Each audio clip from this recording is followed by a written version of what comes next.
You're listening to the Water Cooler Edit with Chris and Rich. Hi everyone, and welcome back to another episode of the Water Cooler Edit. I'm Eman. I'm obviously not Chris, but I'm filling in for him while he's out sick.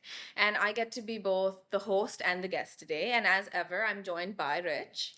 Hey, how you doing? Yeah, I'm okay. How are you? How are you doing? New host. Yes, new host. I get to be a Improved, guest. new improved host. I I'd get like to to be say. the guest and the host at the same time. Like a hybrid. Excellent. Yes. It's fantastic. You're doing an unbelievable job. I think we should fire Chris right now. I've barely been here for 30 seconds. I know, that's what but I can see it. Chris is gone. See you, Chris. Chris is like in another league. No, we know. Chris is the ultimate professional. He is the ultimate professional. He He's knows the I'm MVP. he knows I'm only winding him up. First one we're going to hit up is property records in Dubai, as in I mean, it makes sense because we're at the end of the year. And this year has been stellar, just from a performance perspective, right? So whether it's affordable, whether it's luxury, whether it's all of the new sort of transactions that have taken place, how offline has kind of come in and basically just destroyed the market in a way that it's really risen in performance. Yeah, right? absolutely. I mean, look, when we talk about record-breaking years, this is the record-breaking year of all record-breaking years. Yeah, I think it's fair to say. Back to back. It's literally as soon as the record was broken, maybe another week or 2 weeks later, there'd be some new transaction that would completely blow it out of the water. Yeah. And then that would continue. So maybe by the time this episode airs, something else has come up. What we're talking about as the most expensive penthouse ever sold in Dubai might be the second most expensive by the time this episode goes out. But you know, that's the way the year's been going. So should we start with penthouses? Yeah, let's start. So I believe the most expensive, which is the first, not the first exactly, but it's the third in the world. Yeah. Right? Yeah. First is obviously London. Third in the world. That's pretty impressive, isn't it? It has to be said. So what price tag are we talking about, Richard? So are we going with the most expensive or what as of now? As of recording this. All right, as of recording this, it's a 5-bed penthouse for 500 million dirhams. Which nothing's drop in the ocean. 500 million. Whew. What's and that? The best part, it's in Como Residences, which is a 71-story tower built by Nakheel in Palm Jumeirah. Best part, it's not yet built. Yeah, it's when is plan. it? Yeah, so when can we expect it to be? So it's expected to be handed over Q3 2027.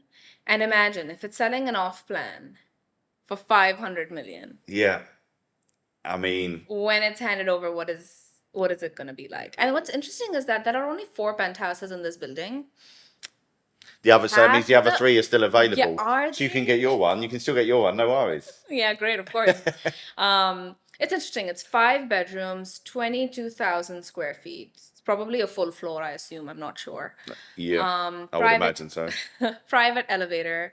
You're directly on the Palm. Full floor views, right? That means you get a full 360. Do we know where it is on the Palm exactly? I'm not 100% sure. No, I'm not 100% sure either. I was thinking, is it on the trunk? It's probably going to be on the trunk, isn't it? As opposed to one of the... I think it would be on the crescent, right? Oh, it could be maybe at the end. Yeah. Maybe at the end. Yeah. It'd be interesting to see. Well, we will see. Yeah, we will see. Hopefully the buyer knows where it is. Yeah, that's it. I'm more curious to see if the others have been sold yet or not. Yeah, it'd be interesting. Yeah, because we don't. I mean, were they sold for less? Maybe I don't know, but I mean, say less.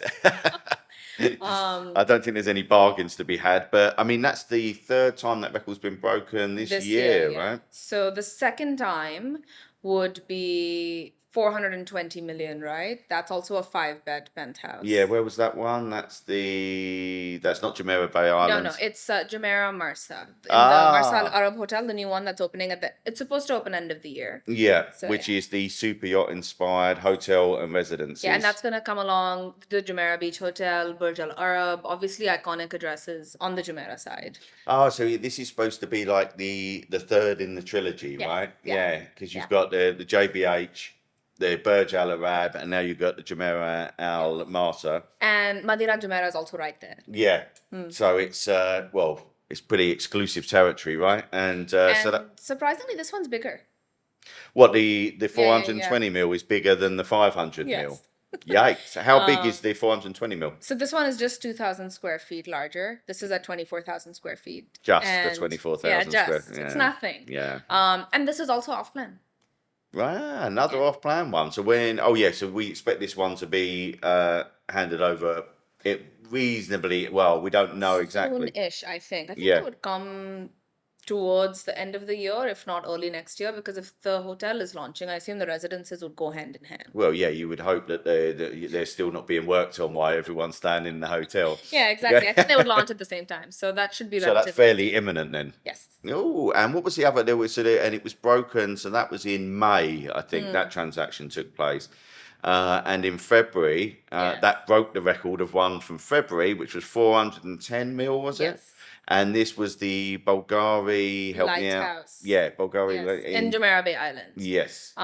So this is also very interesting because also off plan, but not a 5-bed penthouse. Okay. It has 9 bedrooms. Just 9 bedrooms. Just 9, yeah, nothing. It's Nine nothing. bedrooms, yeah. And this one is about 39,000 square feet, which is It's a fair size. I'd take it. I'd take it. So that's the penthouses. What Yes. about villas? What about villas? So the most expensive that I know of with regard to on the market, Not bought yet, that means. not bought, yes, still available for anyone who has that kind Yeah. of cash, which I'm sure we all have. The Emirates Hills. Yes. It's nicknamed the Marble Marble Palace, and it's on the market for a snip at 750 million dirhams. Yes. So, And it's Versailles themed. mhm. The plot alone is 70,000 square feet. So we're talking proper like McMansion, walking the dogs around the grounds, maybe Yeah. having an equestrian center, a tree house, A a zoo. greenhouse, a zoo, your own amusement park. We're talking that kind of size. And the built-up area is on Michael top Jackson of that. used to have Neverland, didn't he? He Yes. used to have, yeah. That's literally what I was thinking of. I was like, well, what else did he have? He had an amusement park there, and he had a ranch, and he had a bunch of things. I was like, I'll put all of that in this. Hugh Hefner as well. If you know who Hugh Hefner is, he Yeah. used to have. Won't go into that, but he used to have a zoo in his Yes, in in his his grounds. playpen. One thing about this that I kind of love, the sheer opulence of this, right? It's got a 24 karat gold jacuzzi. Now Yes. that's it for me. Now I know that there's a 24 karat gold jacuzzi out there. I'm not getting no normal jacuzzi in it. I'm only interested in the 24 karat gold Wow. jacuzzi. Never going to happen. And- Unless I make friends with someone who's very rich and they buy it and invite me around, which is hugely unlikely. But can you imagine, like a 24 karat gold? Whoa! I don't know. I feel like that era of the buy property where everything is gold plated and gold dusted and just has that kind of opulence has kind of died down. I feel like there's more minimalism now, which is why these penthouses make so much sense, right? Yeah, I hear Yeah. you. I hear you. feel like a lot of people go for that kind of luxury. Maybe that's why this Marble Palace is still on the market. It could be. It hasn't because of the found- jacuzzi. No, I know. The Yeah, jacuzzi. I know what you mean. I mean, Look, I look. If I had that kind of money, would I have a 24 karat gold jacuzzi? Probably, but no, I probably wouldn't. To be honest, it's not something. If it wasn't there already, I wouldn't think, oh, I'll put it in, right? But I'd just like to once just have a little relaxation and- session in a 24 karat and gold. maybe what jacuzzi. people do is for these kind of features, they go for the ultra luxury staycations. Like you have the Atlantis, the Royal Atlantis, Yeah, maybe yeah. the Jumeirah, Burj Al Arab, Burj Khalifa, where all of these experiences are offered and it's there. Mm-hmm. But it's not something that you said, you know what? I need this in my house right now. Yeah, no, I hear you. Yeah. I So hear maybe you. maybe that's where the market is captured. Yeah, we'll see. We'll see if this comes off the market anytime soon. Yeah. Um, And what's interesting is that this is listed for 750 million. Yeah. And it's a villa. So obviously that means you get the plot and you get like a garden or the grounds Mm-hmm. or whatever it is that comes with it. You can, make a veranda, a patio, a terrace, a gazebo, maybe all at once. Yeah. You can just have that space because it's there. But for that same price point, there is a new project that's been launched, which has a fun tongue twistery name, I feel. Go for it. But it's Bugatti by Binghatti. I wonder if like somebody in a strategy meeting was like, this has to happen. Obviously, Can I these try? are. Can I try? Yeah, try. Bugatti by Bingatti.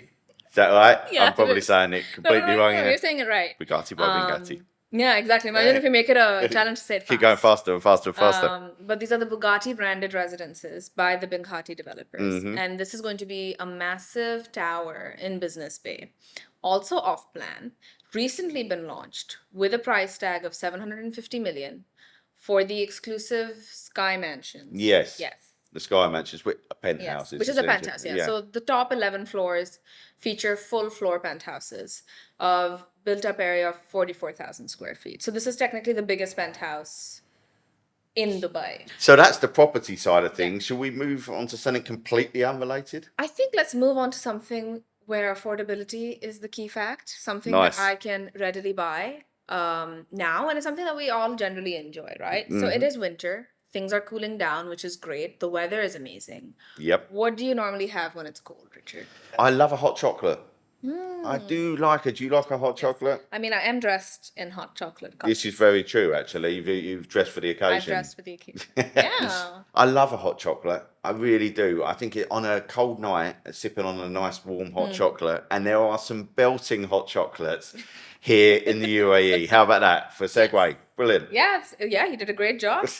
Okay, I'll start with my favorites. Go for it. So I have a few. I quite like the hot chocolate at Mirzam. So if you don't know, Mirzam is a chocolate factory here in Dubai. They have their warehouse in Al Quoz. They also stock They do tours, don't they? Yes, they do tours. They also sell their products to a lot of like establishments here in Dubai, and they even sell their chocolates and things like that all over like different restaurants and hotels and things like that. So I personally don't like the super thick kinds. No, me too. Yeah, Me too. I like it to be I'm a with you little on that. I don't diluted. want to be having a hot chocolate that I With a could spoon. effectively spoon out. That's not for me. We're talking the more liquidy hot chocolates here. Exactly. Yeah. And moving on from that, so another local option I really like is the one at Home Bakery. So they have it like they have a hot chocolate station that they set up during winters generally. Yeah? Yeah, it's really nice. And Where Home Bakery, where are they? Do they have various branches? yeah, Do they have various branches. So they have one in D3, so right down from us, and then they have another one in Al Wasl, and then they have another one in Barsha. Okay. And it's really nice. So they give you the hot chocolate. You can choose if you want to have whipped cream or not. Yeah, yeah. And they can put like a little flake, or I'm not actually sure what they put in it, some kind of chocolate bar. Yeah. And they toast it, and it's really nice. And they have some different flavors too. Like last time when I'd gone, they had like saffron and pistachio and all sorts of different ones. I'm not sure if they will have those this year. Might change it on a yearly basis. It might change, yeah. But that was really nice, and it's a really nice space. Ah, nice. I need to check that out. What are yours, Richard? This isn't a spectacular hot chocolate by any means, right? The hot chocolate was. You're prefacing this. Yeah, this isn't like Godiva or anything like that, right? Oh, I do like the one at Godiva, although that one is kind of expensive. Yeah, and they've got more than one actually. They've got quite a few, and they're all like a bit pricey, but very, very nice. Don't get me wrong, but. So it's a pretty basic hot chocolate. It was more about where you have it and the conditions you're having it in. So Ski Dubai. Yeah. I went with my parents a few years back. My mum was skiing, and I certainly wasn't skiing. Neither was my dad. So we were just kind of hanging out, and we paid for where you can go up halfway on the ski lift. On the ski lift thing. Oh, did we go up on the ski lift? Yeah, I think that's the only way to get up. I actually came down in one of the toboggan things. That was kind of cool. Yeah. But halfway up, I love the name of this place, the Avalanche Cafe. Right? It's done like an alpine ski lodge type thing. And obviously you've got your thermals on and all the rest of it because of the temperature in there. And having a hot chocolate in those conditions, just watching over and seeing all the more talented people ski down, right? I don't know why I thought you were saying watching kids fall over. I thought that was going to be the end of your sentence. Well, that as well, but yeah. But yeah, it was just so nice to have a hot chocolate in those in that environment. I say it's really cool, and it's a nice thing to do. And there's loads of things at Ski Dubai. You pretty much get a hot chocolate whatever you do, like the snow cinema, the snow park. Everything seems to come with a hot chocolate. Okay. So that's my first one. I'm going to interrupt actually. Go for it. Interesting that you've said Ski Dubai because there's another place called North 28 within Mall of the Emirates. Okay. And that also overlooks Ski Dubai. So I thought you were going to talk about that place. Mm-hmm. I know the place. Yeah. They also source their cocoa from Mirzam. Really? They have quite a few different varieties. And the best part is that they have vegan alternatives. So if you are vegan or lactose intolerant or anything of that sort, it's a good option. You can still enjoy the hot chocolate. Yeah. Excellent. Hot chocolate. So my second one, Cafe Batil. Okay. Yeah, and I don't know if they still do this, right? But this is how it used to work. used to get the hot milk in this kind of almost percolatory thing, and then they bring you the chocolate drops. Okay, yeah. And you would put the chocolate drops in and stir it up yourself. And honestly, it was just, I mean, it was special to say the least. I'm talking like proper, like Willy Wonka-esque. Like, it was just so nice, so smooth, right? And just, I think they use a French chocolate. I can't remember the exact name of the chocolate, but it's a famous French chocolate. Like Valrhona? Sorry? Valrhona? That's it. Oh, okay, I got it. Yeah, Okay, nice. yeah, nice. So so they use that chocolate, which is beautiful, so smooth, lovely. So that's my second one. Check it out. And the third one, because I spoiled it. no, that's cool, right? Yeah, it was a spoiler, but it's all right. No, it's My days are numbered. I've interrupted him and I've spoiled something. it's the cheeky third one. Look, because I love a Dunkin' Donut. I do not. Yeah, you don't. Yeah, you're not a big I do Dunkin' not, fan, are you? No. I like their green tea. Got the green tea. A lot of people like their coffee. Actually, say how nice their coffee is at Dunkin'. I don't know if it is. I don't nice. drink coffee. So. Neither do I. But I don't drink coffee. No, but I do drink hot chocolate. And they are doing a salted caramel hot chocolate for the festive season. And I'm all about the salted caramel. I love salted caramel. I've been trying it in various different forms over the last few years. Ice cream, chocolate bars, you name it, right? And so what, a salted caramel hot chocolate with a donut sounds all right to me. Yeah, and that's probably the most cost-effective option. Oh yeah, the absolutely. Ones that we mentioned. Yeah, without a doubt. Yeah, it's it's not going to break the bank, and it's mighty tasty, and will give you a sugar rush like you wouldn't believe. Wow, it's like you're filming a commercial for them right now. That's it. This is it. Yeah, that's it, Duncan. You know who to contact. Rich is your guy. I'm happy to be called Mr. Duncan. There you go. That's nice. That's fun. And that's a wrap on this week's episode where we've discussed penthouses and hot chocolates. Very interesting sort of combination there. Thank you so much for watching. And if you want more information, definitely head to Bayut.com/mybayut and go through all of the articles that we have there. And yeah, that's it. We'll catch you on the next one. I will not. Richard will be there for sure. So he will catch you in the You'll next be back. one. I will be You'll back. be back without a back. shadow of a doubt. Yes. You'll be back. Yeah. You're listening to the Water Cooler Edit with Chris and Rich.